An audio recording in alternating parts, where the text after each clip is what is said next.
Hey guys, I'm all back again. Welcome to day 11 in the life of the Galaxy Z Fold 5. Today I'm going to talk about 11 reasons why you should not get the Galaxy Z Fold 5. And don't get me wrong, I am the biggest Samsung fan, but that doesn't mean you can't acknowledge all the problems that they do have. So before you guys jump on me, just know I've owned every single Galaxy since the beginning of time, and probably one of the biggest Samsung fanboys you can find. But without further ado, let's jump into the 11 reasons why I think you should not get the Z Fold 5.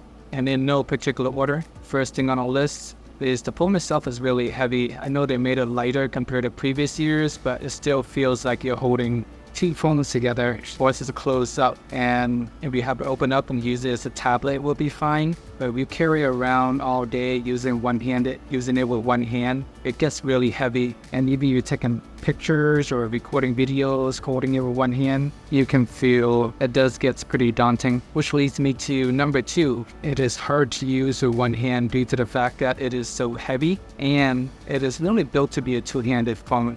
So you only have it one hand. It's very challenging to open it up. You technically can do it. It's going to take some effort. You might need to lean the phone against your body and try to wedge it open. And even for one-handed use, it is so long and narrow that if you're typing, it's fine. You can reach both ends of the keyboard. But if you have to reach the top of the screen, then you got to tilt the phone up, and you got to slide your pinky up. And in the process of doing that, sometimes they have this auto rotate icon at the top right hand corner that I have managed to tap a couple of times by accident. And once you tap on that, the phone just rotates to horizontal mode, make it stuck that way until you actually lock the phone and unlock it again. Then it'll go back to vertical mode. So little things like that, it makes it very challenging to use with one hand. It's already hard enough to hold it and use it with one hand. And being so long, thin, and narrow, it is difficult to reach certain areas of the screen. And that had the auto rotate on top of that, it's just so many obstacles. I mean, you have two hands available at all times. It's a very fun phone to use. You can enjoy a tablet experience.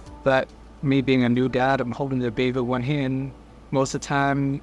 And the other time, I only got one hand available. So I'm stuck using the single-handed mode a lot with the phone closed. And it is not a very easy phone to navigate. Third on the list is the price tag. It is listed at $1,800. And no Samsung phone and all Android phones go on sale pretty often. A few months after it is released, you can probably get it for $1,500 or less. If you do a trade-in deal or you lock in a 2 or 3 year deal with your carrier, you can get under $1,000 or less. But I'm just speaking grand scheme of thing. You go to the Samsung website, it costs $1,800, and I think it is too expensive for this phone. You're really just paying for the ability to have the tablet in your pocket. But for a phone that is priced so high, you're not getting the best camera, you're not getting the best battery, and those are additional reasons why you shouldn't get this phone. You're just paying for a tablet in your pocket, and it is a very high premium.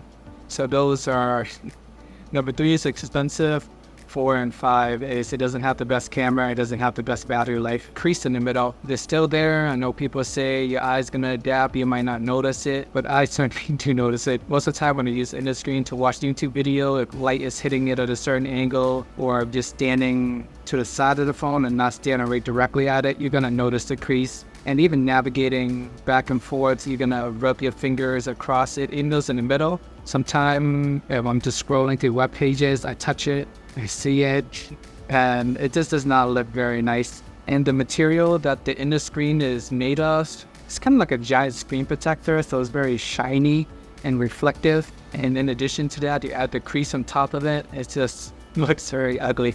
It also gets really dusty as well due to the material that it is made of. But notice that in the Z Fold 5, it's slightly less dusty compared to previous years. I think because of the fact that they have it hinge closed completely flat. So every time I take it in and out of my pocket, it's not accumulating all the dust in my pocket. So it is a slight improvement, but unlike the Motorola Razr Plus, they actually do have dust resistant. This phone does not. So adding on top of the crease, the shininess, the dustiness, all this stuff just makes for a very not pleasant experience when you're actually looking at the phone. 8th reason why you shouldn't get it is, although it can serve as a tripod, it's not very easy to use. You can mount it anywhere you want to start recording, but you can't really frame yourself or get a preview. You kind of have to align the camera in the middle and hope for the best. If you want to use the preview screen, you either have to open up your phone, use it as a giant tablet as a selfie camera, or the other option is you can kind of have it semi-folded and standing on the table, But it's a little bit awkward because the preview screen is to the right side and your camera's to the left side. So if you're trying to frame yourself, it doesn't really work that way. So it defeats the purpose. Unlike the Galaxy Z Flip 5, you can use the main camera as a preview screen and start recording. With the Z Fold 5, the setup is slightly different because the camera is not on the outer display itself. It's just sitting on the back. So it's slightly a different design, and it just makes it a little bit less useful as a tripod since you can't really frame yourself. Number 9 reason why you shouldn't get this phone is the under display camera. So due to the fact that you can't really use the main camera or frame yourself easily, you're forced to use the selfie camera, which is the under display camera, and the quality is terrible, especially for video chatting. I guess you can get by with video chatting, but if you want to make high quality videos like these using your main camera, you can't really do that. And I think they're better off just using the hole punch camera. Now that's the better camera. I know it's going to leave a little circle, a little dark circle on there, but I think having the better camera is better than having a hidden under display camera that is not as good. That's just my own personal opinion. Number 10 on the list is it is missing dust resistant. I know I hit on it earlier with the crease, the shininess, and all the dust that it picks up. And for an $1,800 phone, you would think they'd be able to add dust resistant to the phone. I mean, it's not impossible. Motorola can do it. Even the standard S series, they all have dust resistant. So for the price tag, you're not getting the best features and all the possibility that money can buy. You're just paying more for a tablet, but you're not getting all the best features. And just going back to my previous point, due to the fact that you can't see yourself on the previous screen when recording the video, I just realized like half of my head is cropped off as I was recording the video. Having a preview screen when looking at the main camera would be useful. And another thing I want to add is, as I was recording this video, it was recording for 12 minutes, and then the phone actually turned off because it was overheating. I wasn't expecting that issue to be present on the Galaxy Z Fold 5. If it had happened on the Pixel, it wouldn't have shocked me, but just because the fact that it did happen on Z Fold 5, it did caught me by surprise. Recording a 12-minute video, I know most people don't really do that often, but it shouldn't be out of the realm of possibility. I'm just sitting in a room. I actually have AC on, so my room is pretty cool. I just end up talking for the last 4 to 5 minutes, so I end up making like a 15 or 16 minute video, and the phone actually stopped at the 12-minute mark. It shut down, app shut down. I got this overheating error, and as a result, now I got to re-record this video using the Google Pixel 7a that I have. So I started off as 11 reasons, so now I'll make that 12 reasons. The camera does overheat, and I guess it can't handle prolonged video recording if that's something you plan to do often. So I'll make that number 10. Next on the list is the apps are not optimized. If you're playing Pokemon Go, some of the screen, if you're trying to move around, actually end up splitting the character because it is so zoomed in. Everything's not mapped out properly. Or if you are using Twitter, I guess they force everything to be a full screen, but not everything is 100% optimized. You're buying a folding phone so you can have a tablet in your pocket, but if half the apps don't really work properly, then it kind of defeats the purpose. I really only use the inner display whenever I watch YouTube or play Pokemon trading card game. Other than that, I don't think those two main reasons should justify just having a tablet in your pocket, especially with all the downside that I just mentioned in the previous 10 or 11 reasons. Okay. And then number 13, I know I started off the video talking about 11 reasons. I wasn't expecting the overheating to happen as I was doing this video, so I added that. And then, so now number 13, one more thing for you is the Apple ecosystem.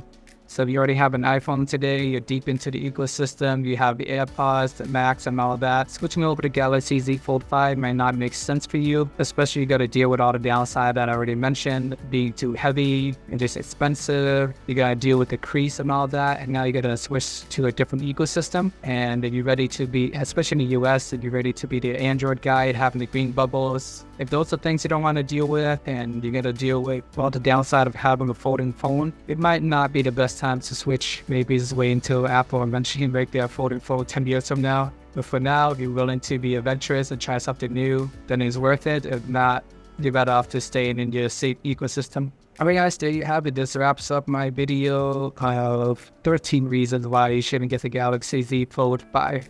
Kind of funny, originally when I started off making this list, I had 5 reasons and it started adding up pretty quickly. Now I ended up at 13. If you guys agree with all my 13 reasons above, If not, let me know in the comments below. Thank you for watching. Please check out my daily vlogs if you haven't already. Remember to like and subscribe, and see you guys in the next video.